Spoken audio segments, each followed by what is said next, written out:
Good afternoon, ladies and gentlemen. We are back with yet another episode on this Z06 project. If many of you don't know, LS7 comes with a freaking dry sump system, oiling system. So changing the oil on this car is not like any other car. You pretty much, okay, I'll be even the first one to acknowledge that I didn't know that these came with a dry sump. I did know that they blah, blah, blah. Sorry, I cannot talk. I did know that they come with a dry sump system. However, I did not know how to check the oil on these. So there's actually an owner's manual for these cars, and I highly suggest you read it if you guys are in the market for one of these cars, because there's a lot of little small detail things that, you know, that are good to know, but I guess you can just learn about them with me or on your own research. Anyways, like I was saying, these come with a dry sump system.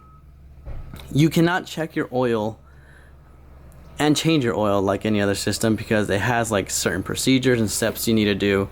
So what we're gonna do today is change the oil on this LS7 engine. First off, what you want to do is jack up the car. I got it jacked up nice and high, and we're gonna go under the car. First thing to note is that you have two oil drain plugs on this engine. The first one being right there, and the second one being right there. So that's one big thing to know, because if you just drain one, you're not gonna completely drain the oiling system on this car.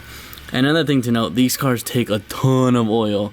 I believe it's about 10 to 11 quarts of oil that they take. So, you know, it's pretty important that we do get all that oil out of here. So let's go ahead and get an oil pan under here, and we will go ahead and drain or release these two, loosen up these two drain plugs and get some of this oil out.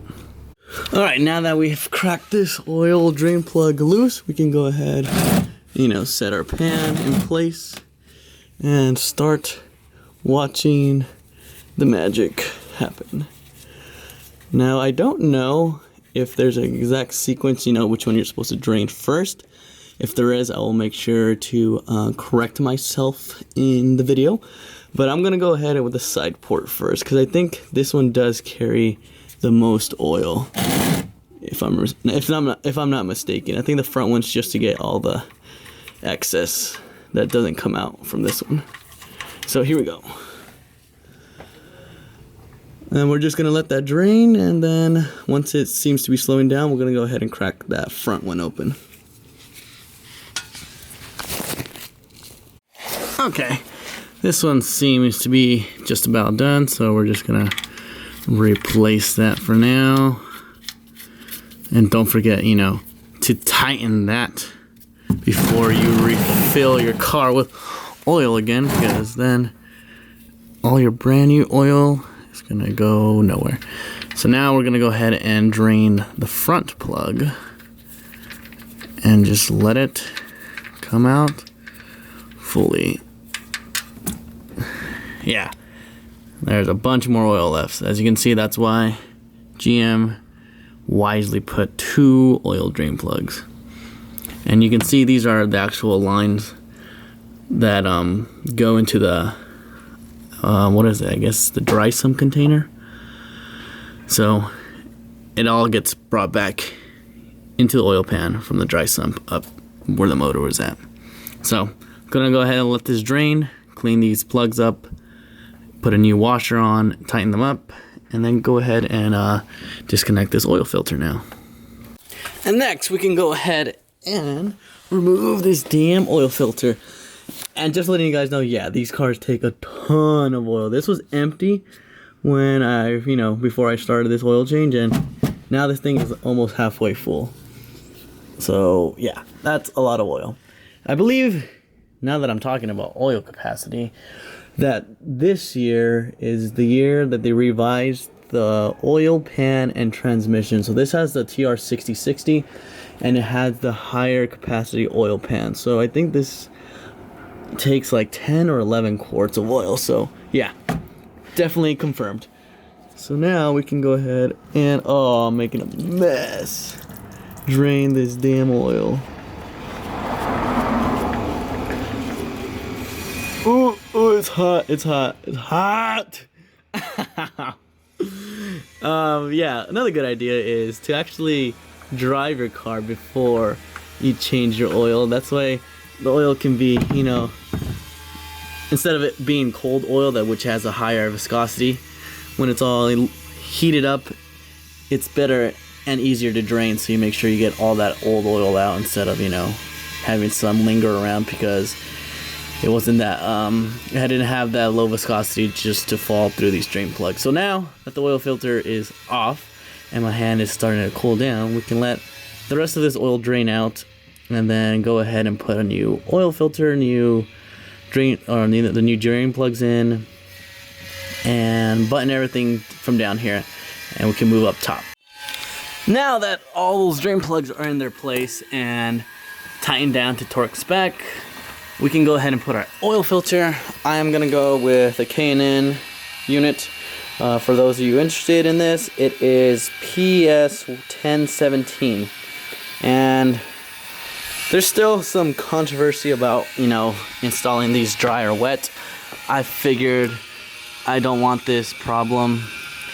The problem of the oil filter seizing on anyway, so I go ahead and take some of the old oil or your new oil that you're about to put and just lube up the sealing surface of the oil filter, so that way, you know, it doesn't run the risk of actually seizing up to the oil filter housing and making it impossible to take off.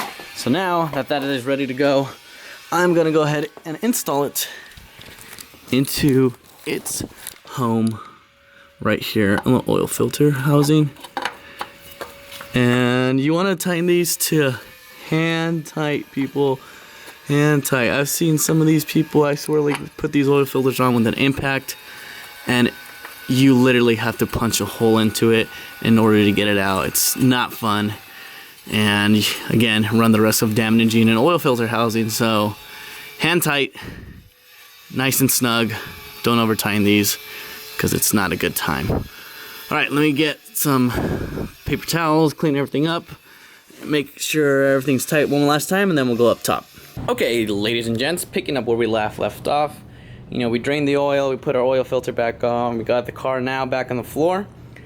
Before we get into the actual oil portion of this video, there's one more thing you guys should do if you have it when changing your oil, and that is draining your oil catch can. I have mine right here. This is the catch can that came with the TPS long tube headers and tunnel plate and all that stuff. Real nice, simple unit, works. That's all I care about. So I'm gonna go ahead and disconnect this from my mounting bracket and drain it into a cup, and we'll see how much actual, you know, blow by we have in this motor. Again, 4,000 miles in this oil, so I'm expecting somewhat, maybe half full of that, if not full of that catch can, and we'll see what is actually in there, because for my other draining videos of catch can, the blow by oil is pretty ugly and it looks disgusting. So without further ado, let me go and bolt that from the car. We'll drain it and then we'll get into the oil portion of this video. Wow, guys, I am actually super happy to report that that's the only oil we caught after 4,000 miles.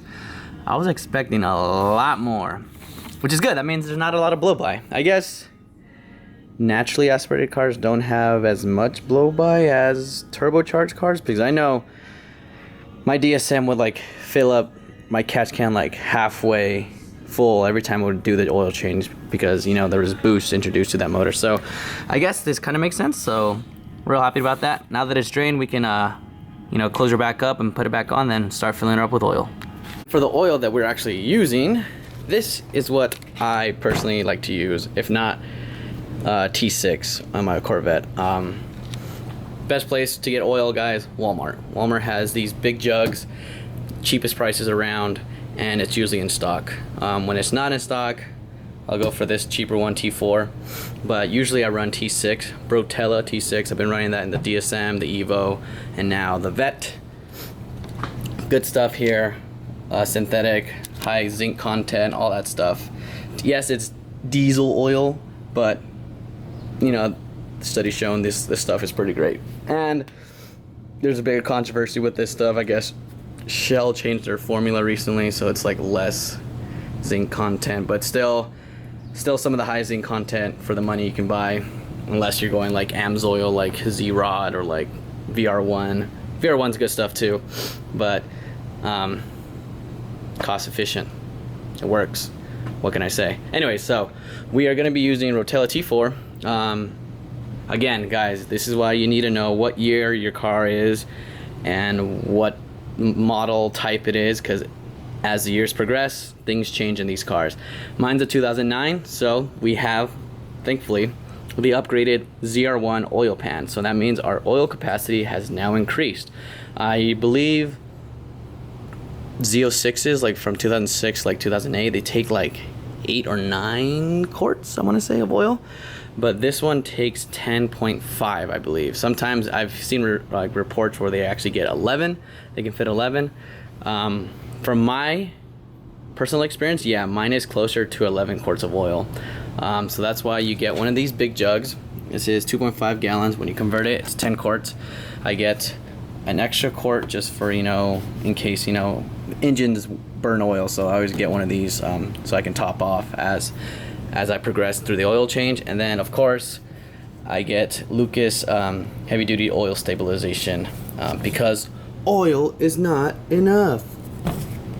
And this is, they say you're supposed to use this 20% of your oil capacity, so 1 quart of this stuff for 4 quarts of motor oil. I don't really care how much. I'm not gonna buy, you know, freaking, what is that, like 2 of these then? No, that's 8, almost 2.5 to be 20% of my oil capacity.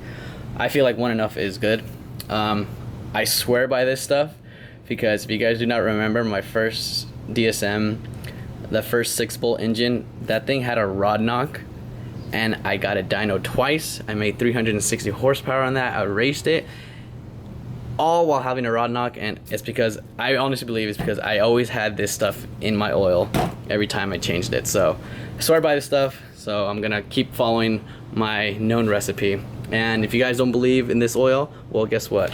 We just sent out an oil sample to Blackstone, so we'll see exactly how our engine's health is doing and if we're using, you know, the correct oil.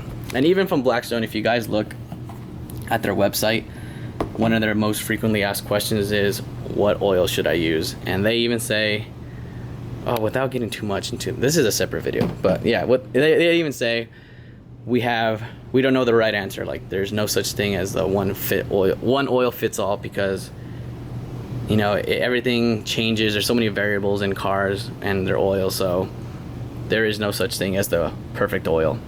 I just believe in this stuff, so this is what I'm using. So without further ado, let's go ahead and put it in the vet. All right, so we got our funnel in place. We got our oil. What I'm gonna do, like, again, these vets are not like your regular car, as in when you put in the oil, you can't check how much oil you actually have. So a lot of people, they get a measuring cup and they'll actually fill it up to, like, you know, whatever oil they need in these cars. So for my case, I would fill it up to 10 quarts and put 10 quarts in here. But I know from past experience, my car takes a little bit more, to 11 quarts. So what I'm gonna do is first take the 10 gallon, the huge one, the 10 quart. I'm gonna put half of this in there. I'm gonna put the whole quart of Lucas stabilizer, and then I'm gonna put the rest of the 10 quart in there. Then I'll turn on the car, let it warm up, and then you have to do the whole cooling down process and then check the oil from there. And then from that point, I'll go ahead and add more if I need to with that extra quart that I got, or just leave it as it is. And I'm pretty sure I'm gonna leave it as it is, because that's what I've been doing the past 2 times. So hopefully that works the way I've been doing it and nothing changes. So here we go. And let's try not to make a mess everywhere.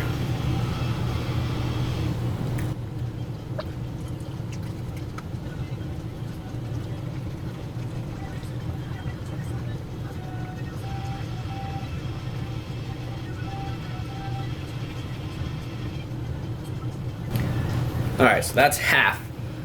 of the freaking regular oil that we're using. Now we go for the stabilizer.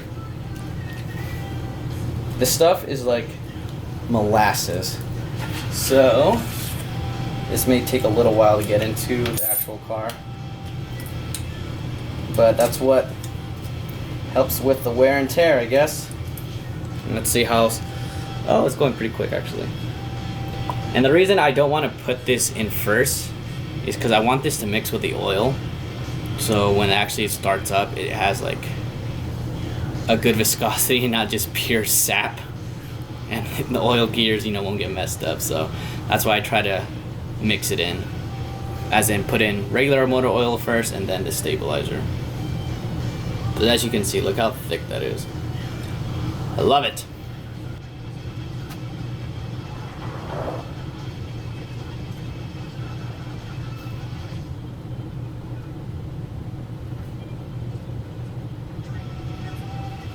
Alright, now for the actual rest of the oil.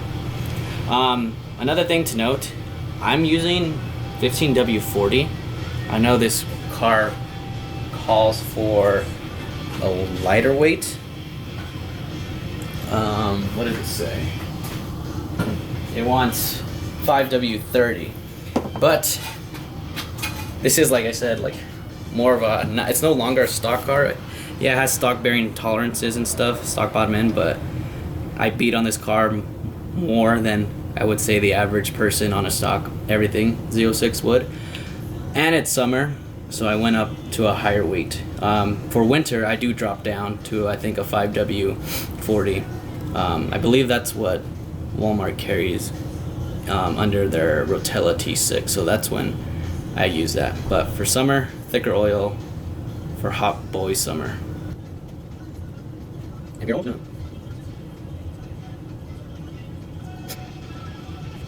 And there you have it. Now we go ahead and turn on the car, let it warm up, let the oil circulate through the whole system, and then we'll check our oil levels.